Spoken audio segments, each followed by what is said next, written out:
Hello friends, இந்த வீடியோவில் இன்றைக்கி என்ன பார்க்க போகிறோம் அப்படின்னு பார்த்தீங்கன்னா, எஸ்ஜிடிடிஆர்பி 21/7/2024 நடந்த கொஷின் பேப்பர்லேருந்து கொஷின் நம்பர் 167 தான் பார்க்க போகிறோம். அதுக்கான answer, book proof, page number, எக்ஸ்ப்ளனேஷனோடு பார்க்கலாம்.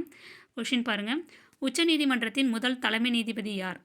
Correct answer option D, Harilal J Kania. ஓகேங்களா, இதான் வந்து கரெக்டான ஆன்சர். இதுக்கான ப்ரூஃப் வந்து டைரெக்டாக புக்கில் இருக்குது. எந்த புக்கில் அப்படின்னு பார்த்தீங்கன்னா, 12th ஸ்டாண்டர்ட் புக்கில் பொலிட்டிக்கல் சயின்ஸ் புக்கில் வால்யூம் 1ல் பேஜ் நம்பர் 83ல் இருக்கும். அதில் நீதித்துறையை பற்றி தான் அந்த லெசனில் இருக்கும்.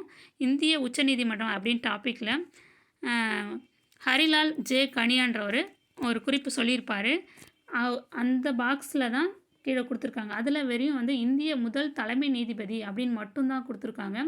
அதிலே அந்த லெசன்லேயே வேறு ஒரு பக்கத்துலேயும் கொடுத்துருக்காங்க கரெக்டாக. ஓகேங்களா, மாண்புமிகு திரு ஹரிலால் ஜே கனியா இந்திய முதல் தலைமை நீதிபதி அப்படின்னு கொடுத்துருக்காங்க. ஆனால் கொஷினில் வந்து எப்படி இருக்குன்னா, இந்திய உச்ச நீதிமன்றத்தின் முதல் தலைமை நீதிபதினு கேட்டிருப்பாங்க. அதே லெசனில் வேறொரு பக்கத்தில் இது இருக்குது பாருங்கள். ஸ்டாண்டர்ட் 12 பொலிட்டிக்கல் சயின்ஸில் வால்யூம் 1ல் பேஜ் நம்பர் 96ல் கொடுத்துருக்காங்க. நீதிபதி ஹரிலால் ஜே கனியா உச்ச நீதிமன்றத்தின் முதல் தலைமை நீதிபதி. ஓகேங்களா, கரெக்டான ஆன்சர் கொடுத்துருக்காங்க. 12th ஸ்டாண்டர்ட் புக்கில் பொலிட்டிக்கல் சயின்ஸில் வால்யூம் 1ல் பேஜ் நம்பர் 96ல் இருக்கும் பாருங்கள்.